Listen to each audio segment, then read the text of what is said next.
Abaasimbudde okuva ku ekereziya y'abajulizi Nebbi olunaku olw'eggulo ekiwejjoojo bakifundire kwa Award of Trust e Pakwaki oluvannyuma lw'okutambula kilomita 32 ku bigere.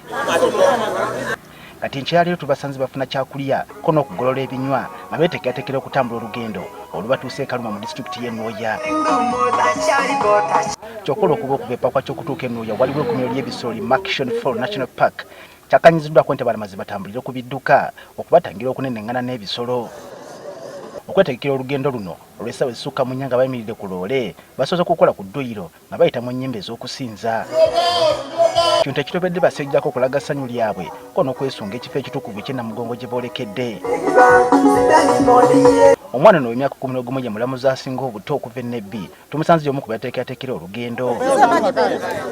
Emboozi yaffe naye ebadde ya bigambo bibale olw'obutakwatagana mu lulimi kyokka tukakasiza nti mpawo wamuluma era nga mukakafu nti akadde konna wakutuuka e Kampala. My father is there. He's going to help me. Kitaawe nga musomesa wa katekisimu ku ekereziya y'e Paida atugambye nti omwana yennyini yamwesabidde okumukkiriza batambule naye bonna okutuuka e Namugongo.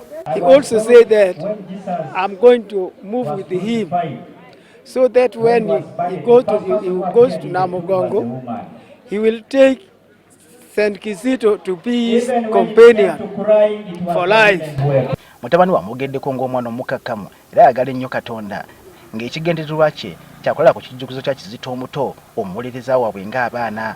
And he's a good boy. He know how to walk and he's strong.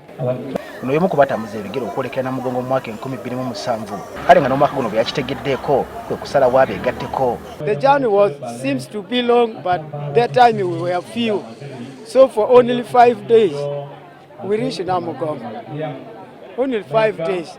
Ayina essuubi nti mutabani we waakwongera okunywerera mu ddiini sinakindi aweereza Omukama nga ye kitaawe. Back I know that I will strengthen him in faith and I will begin teaching them about St. Kizito.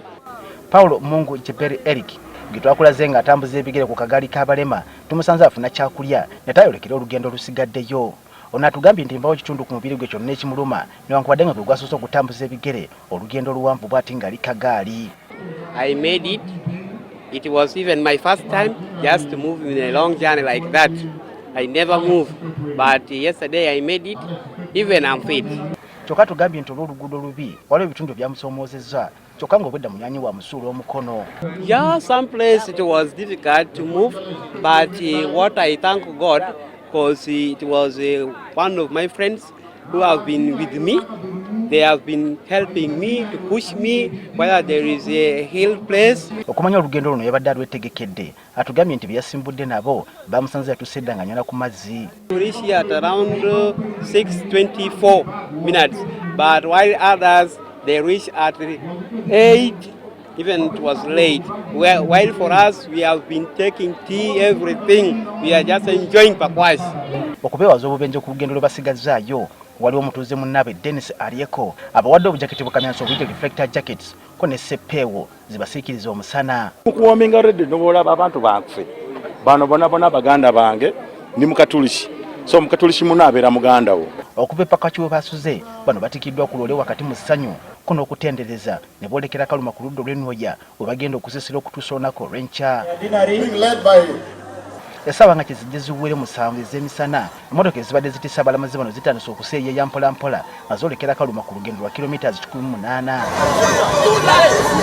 Okwewala ebigwa tebiraze bawolekeddwako patula ya poliisi ko n'ambyulensi okuli ye Pakwaki ne Red Cross okuddukira abafunye obuzibu obutalinda.